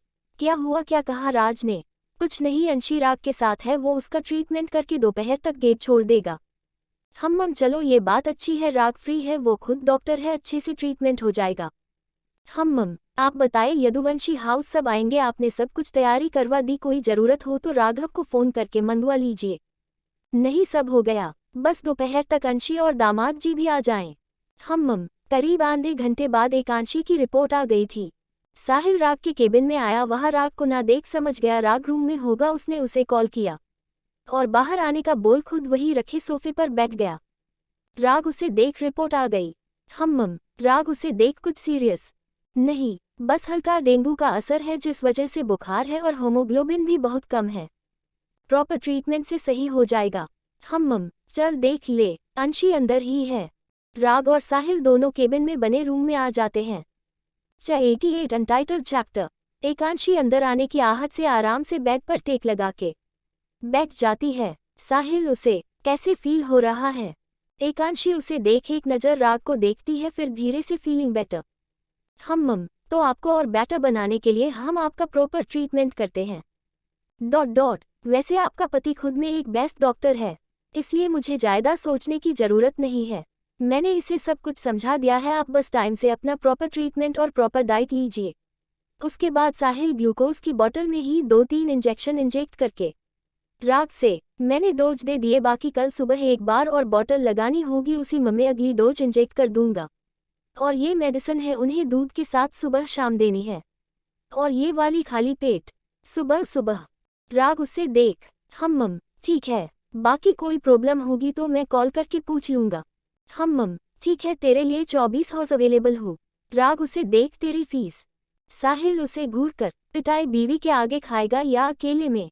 राग उसे देख, यार तू। साहिल उसे देख, हमारी फीस तेरी जेब से भरी जाती है महीने भर की, इसलिए चुप रहे। और हाँ, इसका मतलब ये मत सोचिए हम सब ने तुझे बख्श दिया है। शादी की पार्टी हम यारों की अलग से रहेगी, वो भी हमारी स्टाइल में।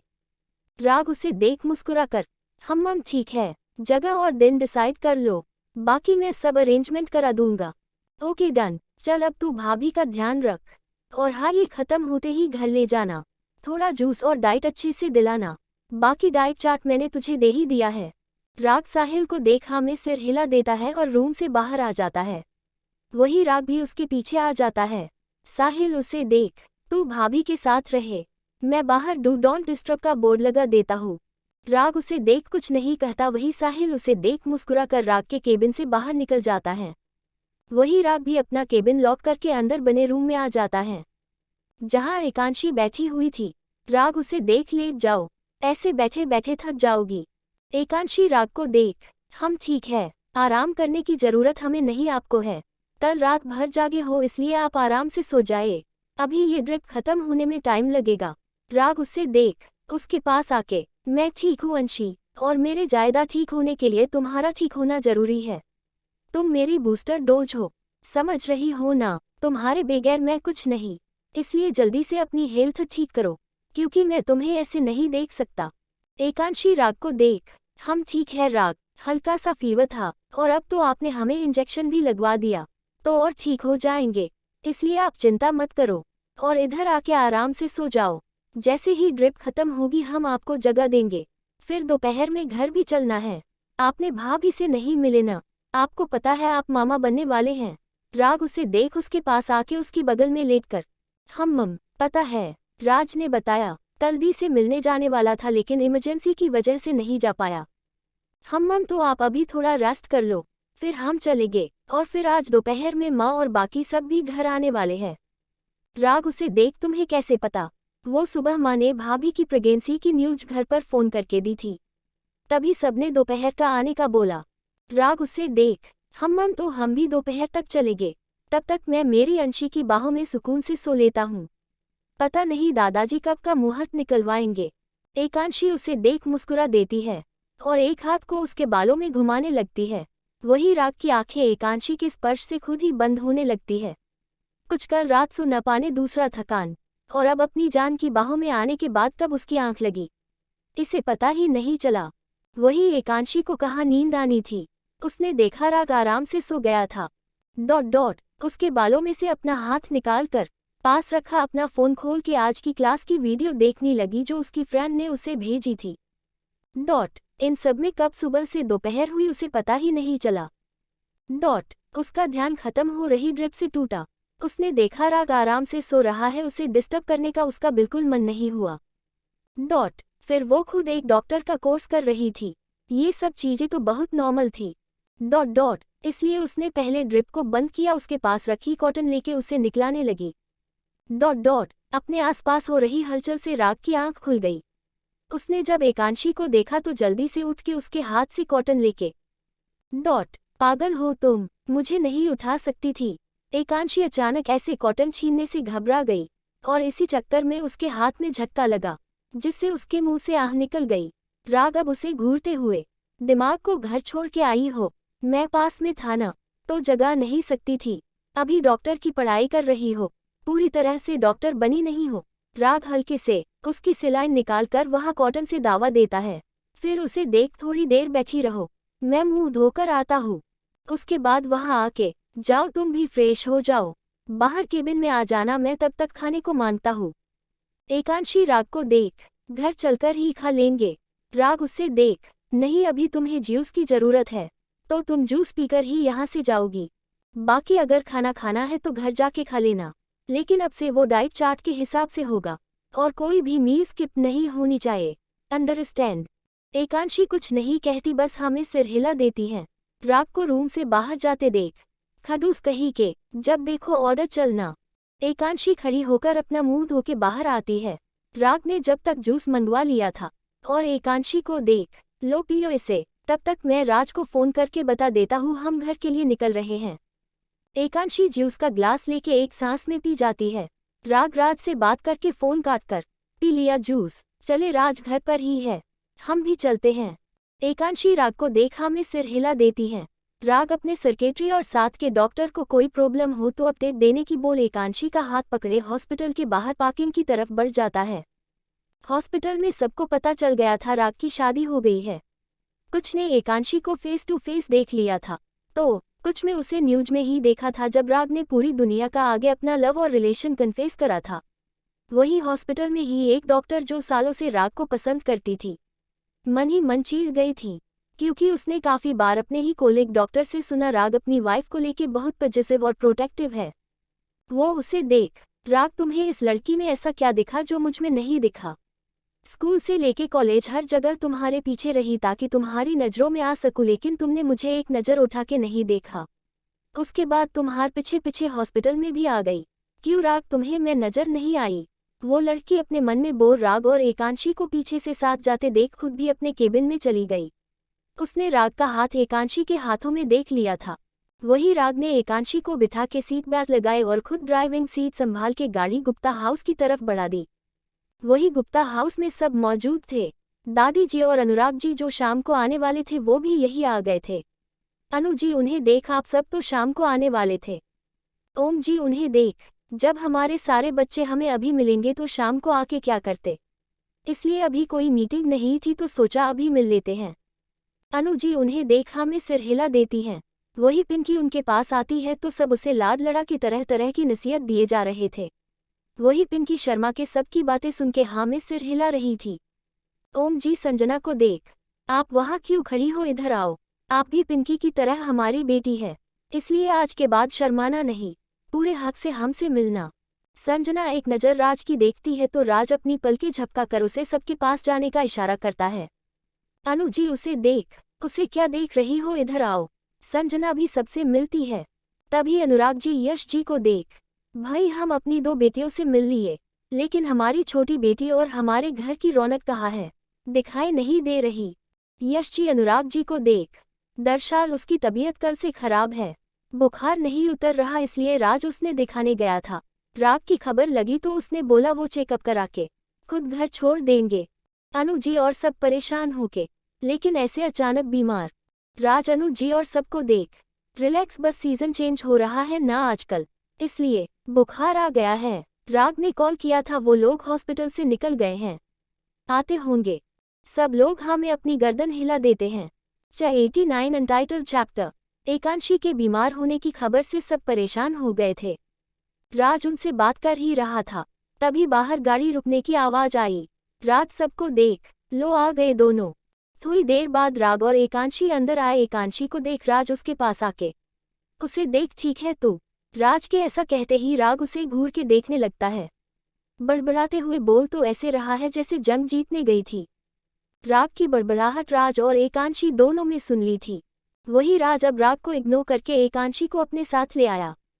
अनु जी एकांशी को देख, उसके पास आके, क्या हाल बनाया हुआ है, ये गलत बात है ना बेटा, खुद का ध्यान रखना चाहिए ना। एकांशी अनु जी की बात सुन के, माँ ठीक है, हम बस हल्का से बुखार है, और आप जानती हो ना आपके बेटे को किसी को जरा सी छींक भी आए तो खडूस डॉक्टर वाले मोड़ में आ जाते हैं।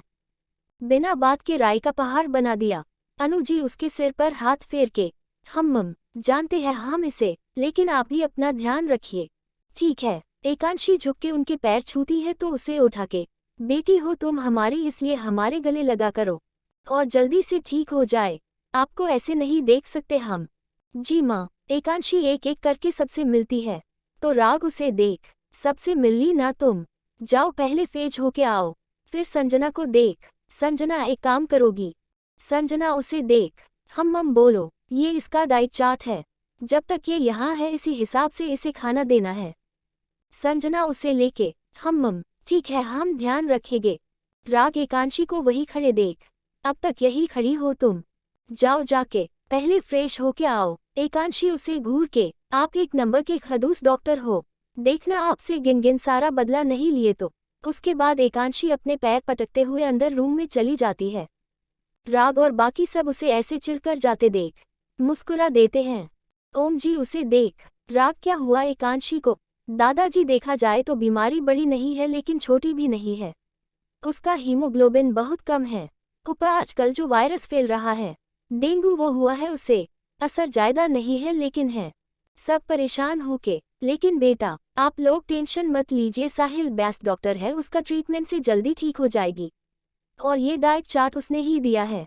एकता जी संजना से, संजना बेटा ला मुझे दे ये डाइट चार्ट, मैं अभी उसके हिसाब से उसे बना के देती हूँ।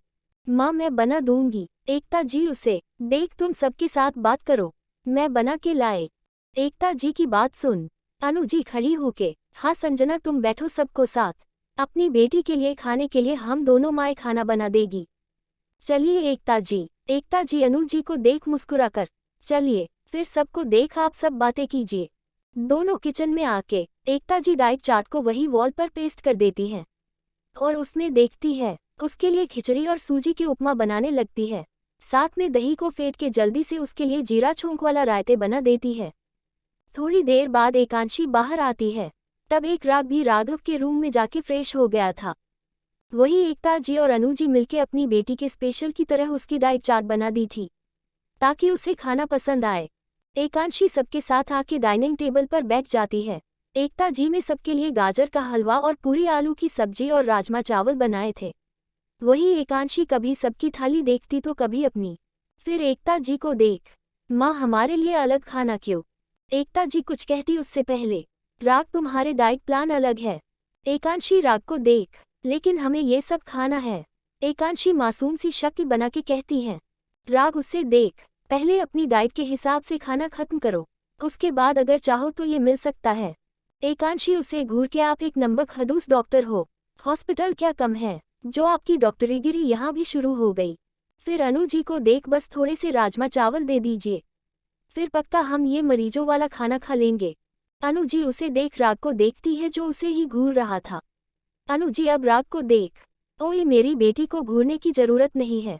फिर एकांशी के पास आके उसके प्लेट में खिचड़ी और थोड़ी सी उपमा डाल के, तुम्हारी दोनों माएँ खाने में परफेक्ट है, पहले ये खा के देखो। फिर एक ग्लास में रायते डाल के उसे देते हुए खाने का इशारा करती है। एकांशी उन्हें देखती और फिर चम्मच लेके खाने लगती है। एक चम्मच खाते ही उसकी आंखें बंद हो जाती है। वाह माँ, ये तो कहीं से खिचड़ी नहीं लग रही। अनु जी उसके सिर पर हाथ फेर के, तुम्हें पसंद आया ना? हम अनु जी मुस्कुरा कर खुद भी टेबल बैठकर खाने लगती है। सब लोग खाना खाने के बाद सोफे पर बैठ गए। वही राग पिंकी के पास बैठा उसे तरह तरह को नसीहत दे रहा था। वही बाकी सब मुस्कुरा कर दोनों भाई बहनों को देख रहे थे। राग उसे देख दी, आप समझ गए ना? राज अब राग को देख, बस कर दी, समझ गई। पता नहीं जब खुद बाप बनेगा क्या करेगा, ना खुद चैन से रहेगा, ना ही किसी और को रहने देगा। राग उसे घूर के, आजकल तेरी जबान जायदा नहीं चल रही है। अनुराग जी दोनों देख, बस करो आप दोनों, अपना झगड़ा बाद के लिए बचा लो, पहले हम एक इम्पोर्टेंट टॉपिक पर बात कर ले। अनुराग जी की बात सुन के दोनों शांत होके बैठ जाते हैं। वही अब सबकी नज़र ओम की तरफ थी। यश ओम जी को देख, क्या बात है बाबूजी? ओम जी यश को देख सबकी तरफ एक नज़र देखते हैं, दिए राग और एकांशी की तरफ देख, बेटा मेरी बात ध्यान सुनना आप दोनों, क्योंकि आखिरी फैसला आप दोनों का होगा। राग अपने दादाजी को देख, क्या बात है दादाजी, आप बेझिझक होके बताए। ओम जी सबको देख एक गहरी सांस लेके, हमने पंडित जी बात की, अभी 6/7 महीने तक कोई शादी का मुहूर्त नहीं है, बाकी अब आप लोग जैसा डिसाइड करे वही होगा। राग सबको देखता है जो खुद परेशान से बैठे थे। वही एक नज़र एकांशी को देखता है जो उसे ही देख रही थी। फिर सबको देख, इसमें इतना सोचने जैसा क्या है दादाजी? 6.7 महीने बाद ही शादी होगी। वैसे भी मैं खुद चाहता हूँ हमारी शादी सारी रस्में और रीति रिवाजों के साथ हो, हम इस पवित्र बंधन में दिल से बंधे। अनुराग उसे देख, दिक्कत वो नहीं है राग, तुम और एकांशी बेशक दोबारा शादी करना चाहते हो, लेकिन तुम्हारी शादी हो चुकी है, ऐसे में दिक्कत यह है एकांशी को कहाँ रहना चाहिए। राग सबको देख, डैड इसमें दिक्कत कहाँ है? एकांशी के दोनों ही घर अपने ही है, वो जहाँ चाहे रह सकती है, लेकिन मैं चाहता हूँ यदुवंशी हाउस में वो अब मेरी दुल्हन बन के आए, तब तक अपने परिवार के साथ रह के अपने मायके के पल को जिए।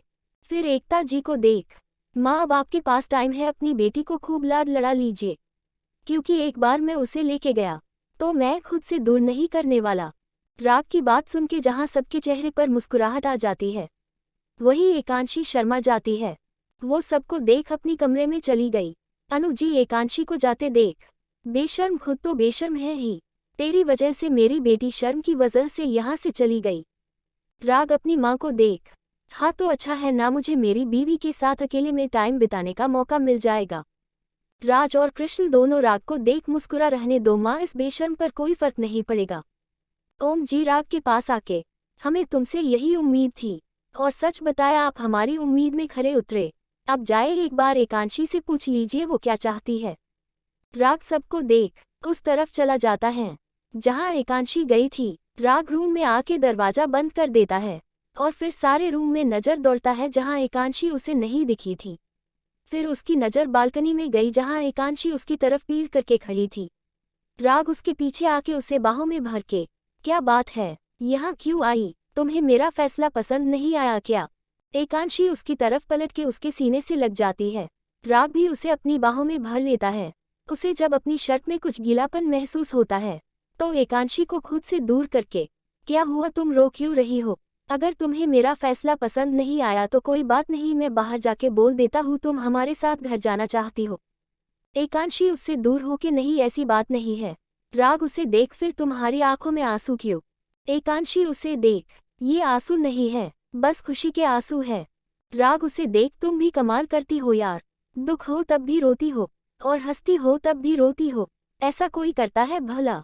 अब बताओ, तुम मेरे फैसले से खुश हो? मम थैंक यू, हमें सबके साथ जीने के लिए और टाइम देने के लिए। राग उसे देख लगे से लगा के, पागल, हम चाहते हैं मेरी खुशी तुम्हारी खुशी में है। 90 अनटाइटल्ड चैप्टर। राग और एकांशी एक दूसरे की बाहों में सुकून से बैठे थे। राग एकांशी को देख, अब बताओ तुम सबके फैसले से खुश हो? एकांशी राग को देख, हम बहुत खुश हैं, आपने और दादाजी हमारे बारे में इतना सोचा, सच में हम बहुत खुशकिस्मत हैं। थैंक यू हमारे बारे में इतना सोचने के लिए, हमें अपने मायके वालों के साथ समय बिताने के लिए और समय देने के लिए। हम सच में उन पलों को जीना चाहते हैं जो कहीं ना कहीं हम बचपन में नहीं जी पाए, और इससे अच्छा मौका हमें कभी नहीं मिलेगा। मम, मैं समझ सकता हूँ। राग उसका माथा चूम के, और सच बताऊं, जब डैड ने हमारी दोबारा शादी की बात की तो मैं खुद चाहता था मुहूर्त जल्दी ना निकले, शादी के टाइम पीरियड में गैप हो ताकि हम जो समय पहले नहीं बिताए उसे अब स्पेंड करें, अपनी शादी की सारी रस्मों को दिल से एंजॉय करें, और शादी के बीच का जो समय है उसमें अपनी बहुत सारी यादें बनाएं। और देखो, तुम्हारे भगवान ने मेरी सुन ली। अच्छा, एक बात और, यहाँ हो इसका मतलब ये नहीं अपनी पढ़ाई और अपनी हेल्थ के प्रति लापरवाही बरतोगी तुम। अपनी हेल्थ का पूरा ध्यान रखना है तुम्हें। और हाँ, ये फीवर खत्म हो जाए उसके बाद मेरे साथ लेडीज डॉक्टर के पास चलना है तुम्हें। एकांशी राग की बात सुन के लेडीज डॉक्टर के पास, लेकिन क्यों, हमें क्या हुआ है? हम तो ठीक है, फिर वहाँ क्यों जाना? राग एकांशी को देख, टेंशन मत लो, बस एक नॉर्मल चेकअप रूटीन। एकांशी राग को देख, क्या हुआ बताए ना? राग उसे देख, पहले वादा करो ज्यादा टेंशन नहीं लोगी। एकांशी हाँ में सिर हिला देती है। राग उसे देख, आज साहिल ने तुम्हारा चेकअप किया तो उसे लगा तुम अभी वीक हो, उसका मतलब तुम्हारा फीवर ठीक होते ही हमें एक बार लेडी डॉक्टर से कंसल्ट करना चाहिए। मेरा मतलब तुम्हारे अंदर अनीमिया की कमी है और इन फ्यूचर कोई प्रॉब्लम ना हो, उसके लिए हमें एक बार डॉक्टर से कंसल्ट करना चाहिए। तुम समझ रही हो ना? ये बात तुम भी नहीं नकार सकती कि बचपन से तुम्हारी डाइट कैसी रही, जिस वजह से तुम्हारी बॉडी में बहुत सारी कमियां आ गई है। फिर एक गहरी सांस लेके, तुम समझ रही हो ना? एकांशी राग को देख, क्या इस वजह कभी फ्यूचर हमारी प्रेगनेंसी उसकी बात पूरी होने से पहले? राग ऐसा कुछ नहीं होगा, और हम सिर्फ एक बार चेकअप करने जा रहे हैं ताकि भविष्य कोई प्रॉब्लम ज्यादा बड़ी ना हो, क्योंकि ये बात ना तुम टाल सकती हो ना कोई और, कि तुम्हारी बॉडी बहुत वीक है, अंदर से भी बाहर से भी। एकांशी हाँ में सिर हिला देती है तो राग उसे देख, तुमने मुझसे वादा किया कोई टेंशन नहीं लोगी, और एक बात हमेशा ध्यान रखना, टेंशन लेने से किसी भी परेशानी का समाधान नहीं होने वाला, इससे दिक्कत और बढ़ेगी, और तुम्हें प्रॉपर डाइट के हिसाब से खाना खाना है। वैसे तो मुझे पता है माँ तुम्हारे डाइट के हिसाब से बने में खाने में ही टेस्ट डाल देंगी।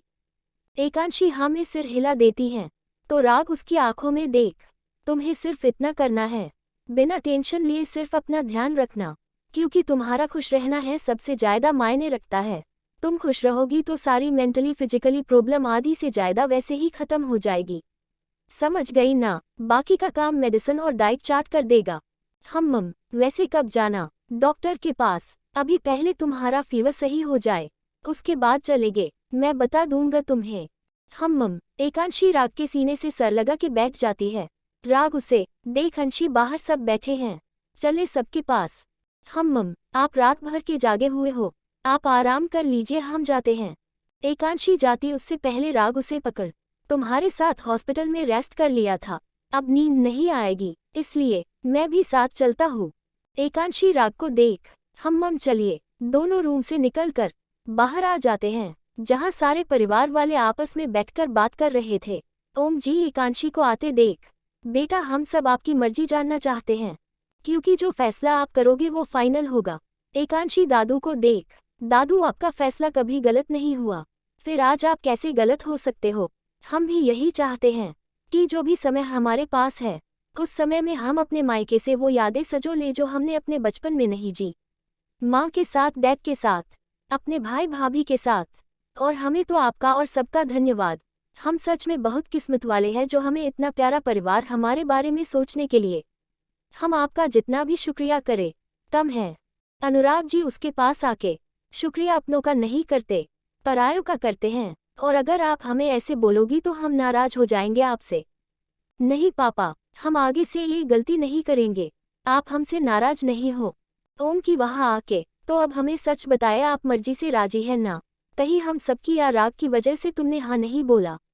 एकांशी ओम जी को देख, नहीं दादाजी, हम खुद चाहते हैं कुछ समय सबके साथ बिताना, ताकि बाद में हम अपने दूसरे घर की जिम्मेदारी पूरे दिल से निभा सके। जो शादी जल्दबाजी में हुई थी, अब हम चाहते हैं कि हम शादी के इन बीच के दिनों की यादों को सजो के हर रस्म को अपने दिल में बसा ले। ओम जी उसके सिर पर हाथ फेर के, हमें खुशी है आप भी वही सोचती है जो हम सोचते हैं। हम सब यही चाहते थे, और आप भी। तो बस तय रहा शादी के बाद अब 6 महीने बाद ही होंगी।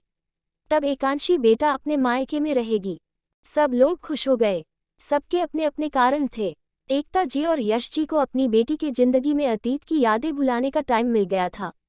वही राघव और राज को अपनी गुड़िया के साथ बचपन में जो नहीं जी पाया उसे फिर से जीने का मौका मिला था।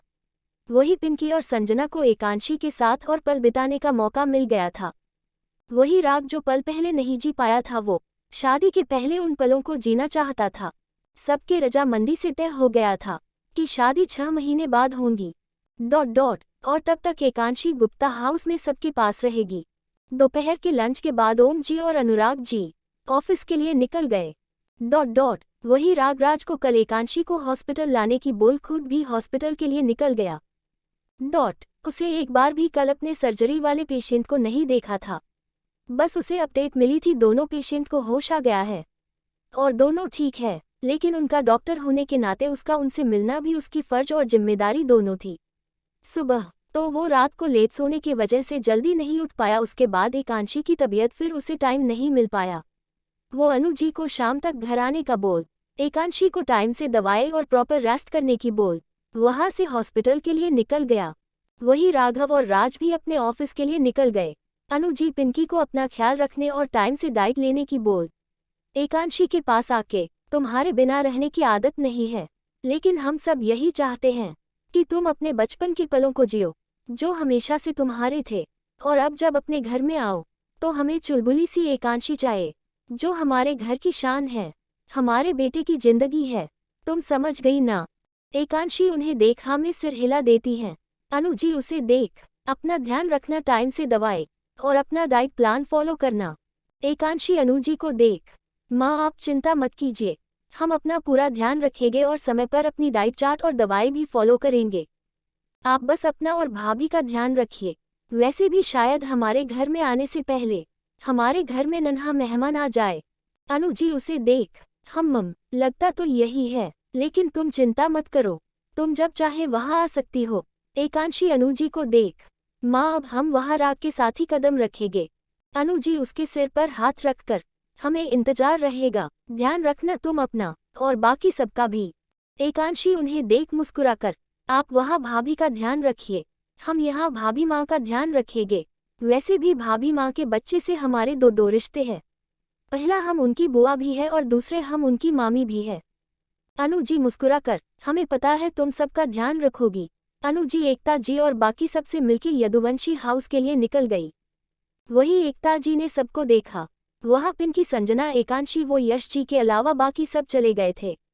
एकता जी सबको देख, ये सब काम सर्वेंट कर देंगे, तुम सब जाके आराम करो। फिर पिंकी को देख, पिंकी बेटा 1 घंटे बाद जूस पी लेना आप, मैंने फर्ज में बना के रख दिया है। पिंकी उनके पास आके, माँ आप इतना क्या परेशान हो रहे हो, हमारी प्रेगनेंसी को ज़्यादा टाइम नहीं हुआ है और डॉक्टर ने खुद कहा है हमें इतना भी रेस्ट नहीं करना कि बाद में दिक्कत हो, इसलिए आप इतने टेंशन मत लीजिए, ये छोटे मोटे काम हम खुद कर सकते हैं। एकता जी उसके चेहरे पर हाथ फेर के, हम जानते हैं हम, लेकिन शुरुआती दिनों के ज़्यादा ध्यान देना होता है, कोई भारी सामान नहीं उठाना। पिंकी उन्हें देख, मैं समझ गई माँ, बाकी कोई और बात होंगी तो आप होना, इसलिए अब आप आराम कीजिए, सर्वेंट को हम देख लेंगे। सुबह से एक पैर पर काम कर रही है आप, अब जाए आप, आपकी 3 बेटी है और कौन सा काम करना है, बस सर्वेंट को देखना है। एकता जी एकांशी, पिंकी और संजना के फोर्स करने पर अपने रूम में चली जाती है। वही यश जी भी तीनों के सिर पर हाथ फेर के वहां से चले जाते हैं।